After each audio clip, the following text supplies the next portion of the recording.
balita na ikay mawiwili. So mga par, sa naging panayam nga po ni Luis Nery para sa paparating na laban nito sa October 26, isang araw matapos ang laban ni Casimero kay Kamida sa parehong event ng Kamida Promotion, kung saan mga idol ayon kay Nery, bukod daw sa paldo kung magbigay ng first money, ang mga Japanese promoter para lumaban ito sa Japan, gusto niya mga idol na makalaban daw ang malalakas na fighters sa kanyang dibisyon. Kabilang na nga dito mga idol ang isa sa mga Japanese boxing superstar na si Junto Nakatani. Isa daw si Nakatani sa pinakamagaling na fighters sa Japan. At ito daw ang gusto ni Nery na makalaban. At sa kanyang prediction mga idol, sakaling mag-cross daw ang landas nila ni Junto Boy sa ibabaw ng boxing ring, malaki ang kumpiyansa ni Luis Nery. Nawawasakin lang nito si Nakatani sa bakbakan. Malakas daw sa malakas mga idol ang Hapon, pero easy work lang daw ito mga idol para sa Meksikano. Alam na daw nito mga idol kung paano wasakin si Nakatani sa bakbakan nila. Matagal na daw pinag-aaralan ni Luis Nery ang galaw ni Nakatani, kaya ganun na lang ito kakumpiyansa na tatalunin nito si Junto Boy.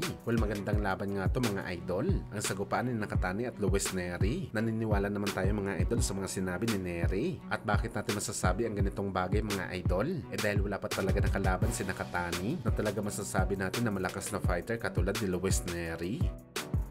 Samantala dahil nga po sinabi mga idol ni Nery na easy work lang sa kanya si Junto Nakatani, ina-assume natin mga idol na sa potensyal na laban ni Luis Nery kontra sa angas ng Pinas General Casimero, parehong promoter nila na Kamida Promotion, malamang ganito din ang sasabihin ni Nery mga idol kay Casimero na easy work lang sa kanya ang Pinoy sa bakbakan at hindi nito kaya tibagin ang Meksikano. Mantakin nyo kasi mga idol, kung sinabi ni Luis Nery si Nakatani ay easy work lamang, paano pa kaya si Casimero mga idol? Nawala ito para sa kanya at hindi naman ito isang tunay na threat para tumalo kay Nery. Well, kung si Casimero naman mga idol ang tatanungin natin, ganito rin siguro ang sasabihin niya kay Nery na easy work lang din ang Meksikano. Kaya excited na tayo mga idol na mangyari na ang laban ni Casimero at Luis Nery sa 2026 para malaman natin kung totoo bang sinasabi ng Meksikano na easy work lang sa kanya mga kagaya ni Casimero o di kaya ni Nakatani. Mabigat ang mga salita na binitawan ni Nery mga idol, pero sinisiguro natin mga boss, maraming pasa talaga sa muka at dugo sa ilong ang tatanggapin ni Nery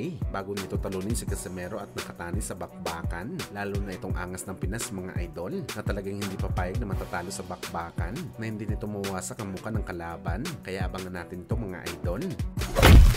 Sa kabilang banda naman mga idol, marami pa rin po ang nagtatanong ng mga Pinoy boxing fans na sakaling hindi daw kumalas si General Casimero sa poder ng ating pambansang kamao Manny Pacquiao sa MP Promotion. Malamang daw mga idol na kalaban na ni Casimero si Inoue. Well, para sa atin mga idol, ganun talaga mangyayari. Baka naka-trilogy fight na si Casimero kay Inoue o baka naging undisputed champion na rin si Alas. Pero gayon pa man mga idol, may sariling paniniwala si Alas nung kumalas ito sa MP Promotion at kailangan natin respetuhin yun mga idol. Desisyon niya ang bagay na yon at wala tayong magagawa dyan. Maging happy na lang tayo mga idol at move on na.